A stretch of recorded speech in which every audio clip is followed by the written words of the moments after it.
Input buffering అంటే ఇన్పుట్ని read చేసే technique కానీ అంటే ఇన్పుట్ని రీడ్ చేసే టెక్నిక్. సో ఇప్పుడు లెక్సికల్ అనలైజర్కి మనం హై లెవెల్ లాంగ్వేజ్లో ఉన్న ప్రోగ్రామ్ని ఇన్పుట్గా ఇస్తాం కదా. సో ఆ ఇన్పుట్ని ఎలా రీడ్ చేస్తుంది లెక్సికల్ అనలైజర్ అంటే క్యారెక్టర్ బై క్యారెక్టర్ రీడ్ చేస్తూ ఉంటుంది. సో ఫస్ట్ క్యారెక్టర్ రీడ్ చేస్తుంది, దాని తర్వాత సెకండ్ క్యారెక్టర్ అలా రీడ్ చేస్తుంది. సో అలా రీడ్ చేసేటప్పుడు ఈ లెక్సికల్ అనలైజర్ ఒక 2 పాయింటర్స్ని యూస్ చేస్తుంది. సో లెక్సిమ్ బిగిన్ అనే ఒక pointer as well as forward pointer. Okay, ఈ 2 పాయింటర్స్ యూస్ చేస్తుంది. ఇది ఒక ఎగ్జాంపుల్. ఇంట్ i, j, i is equal to i+1, j is equal to j+1. So ఇలా ఇన్పుట్ని రీడ్ చేస్తూ ఉంటుంది ఒక్కొక్క క్యారెక్టర్ బై క్యారెక్టర్. ఇనీషియల్గా ఈ బోత్ లెక్సిమ్ బిగిన్ అనే పాయింటర్ యాజ్ వెల్ యాజ్ ఈ ఫార్వర్డ్ పాయింటర్ 2 పాయింటర్స్ ఈ ఫస్ట్ లొకేషన్కి పాయింట్ అయి ఉంటాయి.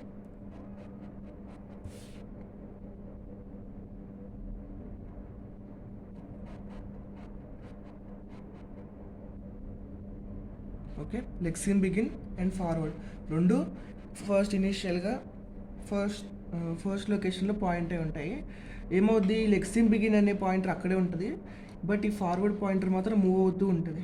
ఓకే, ఫస్ట్ ఐ రీడ్ చేసింది, ఓకే, నెక్స్ట్ ఎన్ రీడ్ చేసింది, ఓకే, అంటే ఇలా మూవ్ అవుతూ ఉంది రైట్ సైడ్కి ఫార్వర్డ్ పాయింటర్. బట్ ఈ పైన ఉన్న లెక్సిమ్ బిగిన్ అనే పాయింటర్ మాత్రం అక్కడే ఉంటుంది. నెక్స్ట్ టీ రీడ్ చేసింది, ఓకే, దాని తర్వాత స్పేస్ వచ్చింది, స్పేస్ రీడ్ చేసింది ఫార్వర్డ్ పాయింటర్.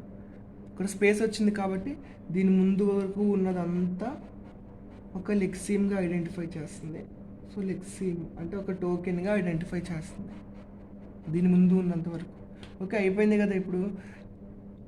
ఓకే, ఒక టోకెన్ అయిపోయింది కాబట్టి ఇప్పుడు ఏమవుద్దంటే ఈ లెక్సిమ్ బిగిన్ అనే పైన ఉన్న పాయింటర్ ఏమవుద్ది, ఇక్కడికి వచ్చి దీన్ని పాయింట్ చేస్తుంది. నెక్స్ట్ ఇప్పుడు ఫార్వర్డ్ పాయింటర్ కూడా ఒక మూవ్ చేస్తాం. ఒక స్టెప్ మూవ్ చేసిన తర్వాత ఐ వచ్చింది, ఓకే, నెక్స్ట్ ఫార్వర్డ్ పాయింటర్ మళ్ళీ ఇంకొకసారి మూవ్ అయ్యింది రైట్ సైడ్కి. ఎస్, కామా వచ్చింది కాబట్టి దీని ముందు ఉన్నంత వరకు అంటే ఐ ఉంది కదా, సో అక్కడ వరకు ఒక టోకెన్గా ఐడెంటిఫై చేస్తుంది. తర్వాత ఏమవుద్ది, ఈ పైన లెక్సిమ్ బిగిన్ అంటే టోకెన్ అయిపోయింది కాబట్టి నెక్స్ట్ దానికి వెళ్ళి ఇక్కడ పాయింట్ చేస్తుంది. అలా అది స్ట్రాటజీ ఇక్కడ. సో లెక్సిమ్ బిగిన్ అంటే సో అది కరెంట్ లెక్సిమ్, ఇప్పుడు ఏదైతే లెక్సిమ్ని రీడ్ చేస్తుందో దాంట్లో ఫస్ట్ పొజిషన్లో పాయింట్ చేస్తూ ఉంటుంది. ఫార్వర్డ్ అంటే ఏంటి అంటే అది ఫార్వర్డ్ మూవ్ అవుతూ ఉంటుంది. సో ఇది ఇన్పుట్ బఫరింగ్ కాదు, ఇది ఇన్పుట్ రీడింగ్ టెక్నిక్. సో ఇలా ఇన్పుట్ని రీడ్ చేయడానికి 2 టెక్నిక్స్ ఉంటాయి. So 1 buffer scheme as well as 2 buffer scheme. Okay, ఇది basic idea. Same idea follow అవుతూ 2 టైప్స్ ఆఫ్ బఫరింగ్ టెక్నిక్స్ ఉంటాయి. First one 1 buffer scheme. 1 buffer scheme అంటే ఒకటే బఫర్ యూజ్ చేస్తాం. Buffer అంటే ఏంటి అంటే ఫిక్స్డ్ సైజ్ బ్లాక్స్ అని, అంటే ఇలా బ్లాక్స్ ఆఫ్ మెమరీ ఉంటుంది. ఈ బఫర్ ఎప్పుడు యూజ్ చేస్తామంటే ఇప్పుడు మనం ఆ డేటాని ఇప్పుడు మనం యూజ్ చేయబోతున్నాము అన్నప్పుడు డిస్క్ నుంచి తీసుకొచ్చి బఫర్లో పెడతాము. అది బఫర్ అంటే స్టోర్ మెమరీ లొకేషన్స్, డేటాని స్టోర్ చేసుకోవడానికి మెమరీ లొకేషన్స్ అంటే టెంపరీగా స్టోర్ చేసుకోవడానికి ఫిక్స్డ్ సైజ్ లొకేషన్స్ బఫర్స్ అంటే. సో 1 బఫర్ స్కీమ్ అంటే ఏంటి, ఒకటే బఫర్ యూజ్ చేస్తాం. 2 బఫర్ స్కీమ్ అంటే 2 బఫర్స్ యూజ్ చేస్తాం. సో ఇది ఒక example. Okay, 1 buffer scheme. So జనరల్గా ఎలా ఉంటుంది అంటే ఈ బఫర్ సైజు 4096 బైట్స్ ఉంటుంది. అంటే డిస్క్ బ్లాక్ సైజ్, అది హార్డ్ డిస్క్ బ్లాక్ ఉంటుంది కదా, సో దాని సైజు. ఓకే,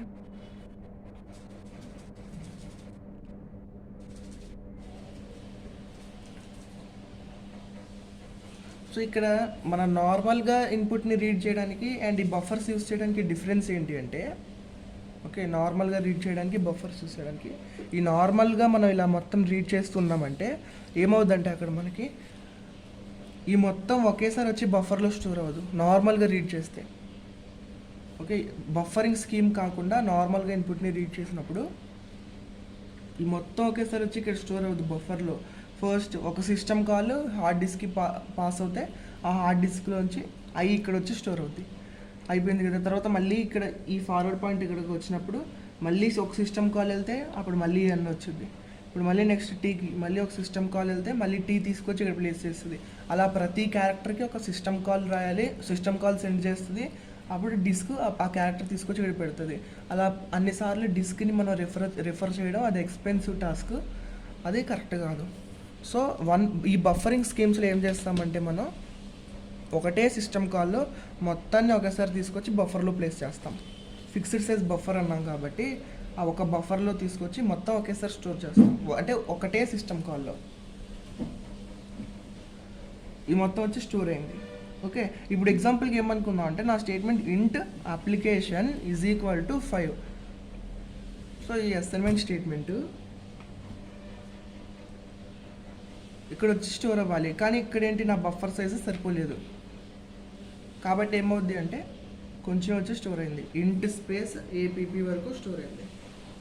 సో ఏం చేయొచ్చు ఇప్పుడు ఇక్కడ ఉంటుంది మళ్ళీ సేమ్ అంతే. లెక్సీమ్ బిగిన్ అనే పాయింటర్ ఏమో ఇక్కడ ఫస్ట్ పాయింట్ చేస్తుంటే ఫార్వర్డ్ పాయింటర్ కూడా అక్కడే పాయింట్ చేస్తూ ఉంటుంది.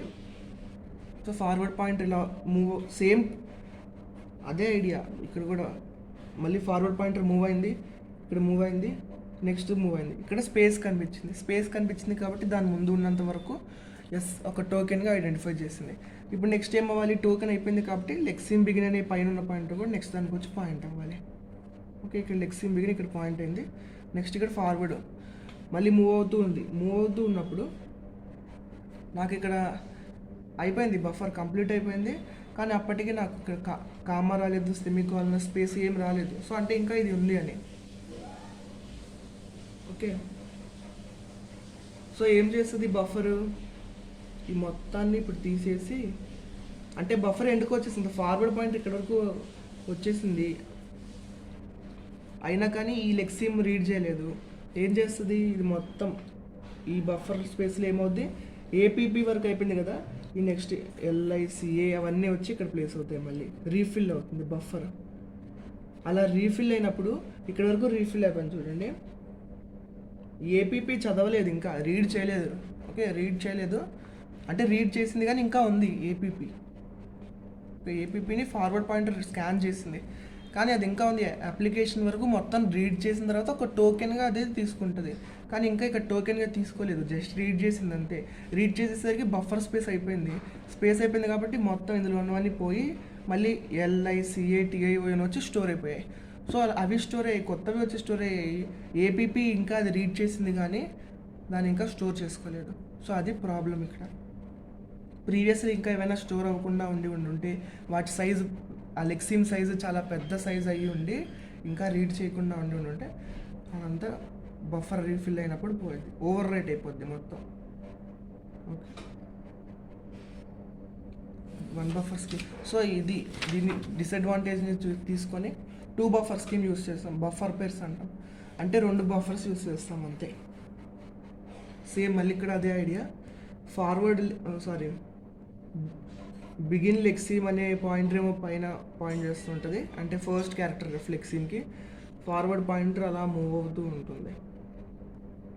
ఓకే, 2 బఫర్స్ యూస్ చేస్తాం. సో దీనివల్ల లాంగ్ సైజ్ అయినా కానీ ఇందులో స్పేస్ అయిపోతే నెక్స్ట్ బఫర్లో దాన్ని మనం స్టోర్ చేసుకోవచ్చు. సో అగైన్ ఫార్వర్డ్ పాయింటర్ ఇలా మూవ్ అవుతుంది, ఇలా మూవ్ అయిన తర్వాత ఇక్కడ వరకు వచ్చిన తర్వాత దీన్ని ఒక టోకెన్గా ఐడెంటిఫై చేస్తే సేమ్ అదే మొత్తం. కానీ ఇక్కడ ఏంటి అంటే ఇలా రీడ్ చేస్తుంది 1 వరకు వచ్చినాయి. ఇక్కడ ఏంటి అంటే 2 బఫర్ స్కీమ్లో బఫర్ అయిపోయింది అని చెప్పడానికి. ఓకే, అంటే బఫర్ ఎండ్ అయిపోయింది, లాస్ట్ వరకు వచ్చేసామని చెప్పడానికి లాస్ట్లో EOF అని ఒక సెంటినల్ యూజ్ చేస్తాం. సెంటినల్ అంటాం దాన్ని. సెంటినల్ అంటే it is a special string or character that is used to indicate the end of the buffer ఎక్కడైతే ఎండ్ అయిపోయిందని చెప్పడానికి EOF అని యూజ్ చేస్తాం. EOF అనేది ప్రోగ్రామ్లో ఉండదు, జస్ట్ మనం బఫర్కి ఎండ్లో పెడతాం. EOF అంటే ఏంటంటే end of the file buffer అని.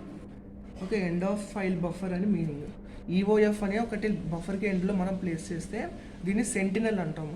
సో ఇక్కడ ఫార్వర్డ్ పాయింట్ EOF రీడ్ చేస్తుంది కదా, రీడ్ చేయగానే ఏమనుకుంటుంది అంటే బఫర్ ఎండ్ అయిపోయింది అని అనుకుంటుంది. బఫర్ అయిపోయింది కాబట్టి ఏం చేయాలి, నెక్స్ట్ బఫర్ 1 అయిపోయింది, అయిపోగానే ఈ బఫర్ 2 ఫిల్ అవ్వాలి. ఇప్పుడు బఫర్ 2లో ఇవన్నీ ఫిల్ చేసేసి ఈ పాయింటర్స్ వచ్చి ఇక్కడ మళ్ళీ పాయింట్ అవుతాయి. మళ్ళీ ఇదంతా రీడ్ చేస్తూ ఉంటాయి. రీడ్ చేసిన తర్వాత మళ్ళీ ఇక్కడ ఈఓఎఫ్ ఎండ్ ఆఫ్ ఫైల్, మళ్ళీ ఫార్వర్డ్ పాయింటర్ ఇక్కడ రీడ్ చేసింది. ఓకే, బఫర్ 2 కూడా అయిపోయింది. బఫర్ 2లో కూడా ఎండ్ వరకు వచ్చేసాం కాబట్టి అగైన్ బఫర్ 1 రీఫిల్ చేసుకుంటుంది. ఫస్ట్ రీఫిల్ అవ్వగానే ఈ పాయింటర్స్ వెళ్ళి మళ్ళీ ఇక్కడ పాయింట్ అయిపోయి మళ్ళీ రీడ్ చేస్తాయి. అలా ఆ ప్రాసెస్ కంటిన్యూ అవుతూ ఉంటుంది. అంటే ఇక్కడ మనం 2 బఫర్స్ చూస్ చేస్తున్నాం కాబట్టి స్పేస్ అనేది సరిపోలేదనే ఉండదు. ఓకే, ఈ ఈఓఎఫ్ అని రాస్తాం కదా, వాటినే సెంటినల్స్ అంటాం. అసలు code for input buffering. So ఈ ఇన్పుట్ బఫరింగ్ కోడ్ ఏంటి అంటే స్విచ్ స్టేట్మెంట్ యూజ్ చేస్తున్నాం ఇక్కడ. ఆఫ్ స్టార్ ఫార్వర్డ్, స్టార్ అంటే ఏంటంటే పాయింటర్, ఫార్వర్డ్ అనేది ఒక పాయింటర్ కదా. సో స్టార్ ఫార్వర్డ్ ప్లస్ అంటే ఇలా రైట్ సైడ్కి ఇలా మూవ్ అవుతూ ఉంది. స్టార్ అనే అంటే ఫార్వర్డ్ అనే ఒక పాయింటర్, ప్లస్ అంటే ఇలా మూవ్ అవుతూ ఉంది. అలా మూవ్ అవుతూ ఉన్నప్పుడు కేస్ ఈఓఎఫ్, కేస్ స్టేట్మెంట్ కదా, ఈఓఎఫ్ అనేది ఎన్కౌంటర్ అయింది. ఈఓఎఫ్ వచ్చింది, కేస్ ఈఓఎఫ్ వచ్చిందంటే అప్పుడు ఇవన్నీ చెక్ చేయాలి. ఈఓఎఫ్ అనేది ఇక్కడ నాకు కనిపించింది అంటే ఫార్వర్డ్ ఇప్పుడు ఈఓఎఫ్ని పాయింట్ చేస్తుంది. ఈఓఎఫ్ని పాయింట్ చేసేటప్పుడు ఇవన్నీ జరగచ్చు. ఓకే, ఈ forward is at end of first buffer. Forward is at end of first buffer అంటే ఇక్కడ ఉంది. ఫార్వర్డ్ అనేది బఫర్ 1కి ఎండ్లో ఉంది అనుకుంటే ఏం చేయాలి, అప్పుడు మనం రీలోడ్ సెకండ్ బఫర్. అంటే బఫర్ 1 అయిపోయింది కదా, ఏం చేయాలి ఇప్పుడు మనం ఈ బఫర్ 2ని రీలోడ్ చేసి forward is equal to beginning of second buffer. ఫార్వర్డ్ని ఎక్కడ పెట్టాలి, బిగినింగ్ ఆఫ్ సెకండ్ బఫర్ బిగినింగ్లో ప్లేస్ చేయాలి. అయిపోయింది అంతే. Else if forward is at end of second buffer, forward ఇక్కడ ఉంది, ఒకవేళ ఇక్కడ ఉంటే సెకండ్ బఫర్లో ఏం చేస్తాము, ఫస్ట్ బఫర్ని రీఫిల్ చేసి మళ్ళీ ఫార్వర్డ్ తెచ్చి ఇక్కడ పెడతాం కదా. So refill first buffer and forward is equal to beginning of first buffer. Else అంటే ఏంటి, ఈఓఎఫ్ఏ వచ్చింది, ఇంట్ ఐ అంటే ఇంట్ స్పేస్ ఐ, ఇక్కడతో అయిపోయింది. ఈఓఎఫ్ ఇచ్చాము, ఈఓఎఫ్ ఇచ్చేస్తాం ఇక్కడికి మనం. అంటే బఫర్ అయిపోయింది, అంటే మొత్తం అయిపోయింది, ఆ ప్రోగ్రామ్ మొత్తం అయిపోయింది, ఇక్కడతో ఎండ్ అయిపోయింది కాబట్టి లాస్ట్లో నేను ఇక్కడ మళ్ళీ ఇదంతా స్కాన్ చేయడం ఎందుకు, ఆ లెక్సికల్ అనలైజర్ అని చెప్పి ఈఓఎఫ్ ఇక్కడ ఇచ్చేసాను, ఎండ్ అయిపోయింది అని చెప్పి. ప్రోగ్రామ్ ఇక్కడతో అయిపోయింది కాబట్టి. సో ఇక్కడ ఇప్పుడు ఎల్స్ అంటే ఏంటి, ఎల్స్ అంటే ఈ ఫార్వర్డ్ అనే పాయింటర్ బఫర్కి ఎండ్లో లేదు, ఫస్ట్ బఫర్కి ఎండింగ్లో లేదు, సెకండ్ బఫర్కి ఎండింగ్లో లేదు. సో అప్పుడు ఈఓఎఫ్ అయిపోయింది అక్కడితో ప్రోగ్రాము. అందుకే ఇక్కడ మనం ఈఓఎఫ్ ఇచ్చేస్తాం. సో టర్మినేట్ లెక్సికల్ అనాలిసిస్ని టర్మినేట్ చేసి బ్రేక్ చేసేస్తాం అంతే. Case for the other characters అంటే ఇక్కడ మనం కేస్ ఈఓఎఫ్ ఒకటే రాసాం కదా, అంటే ఎండ్ ఆఫ్ ద ఫైల్ వచ్చినప్పుడు ఏం చేయాలని రాసాం. సో మరి వేరే క్యారెక్టర్స్ వచ్చినప్పుడు ఏం చేయాలనేది remaining program. Okay, so thank you.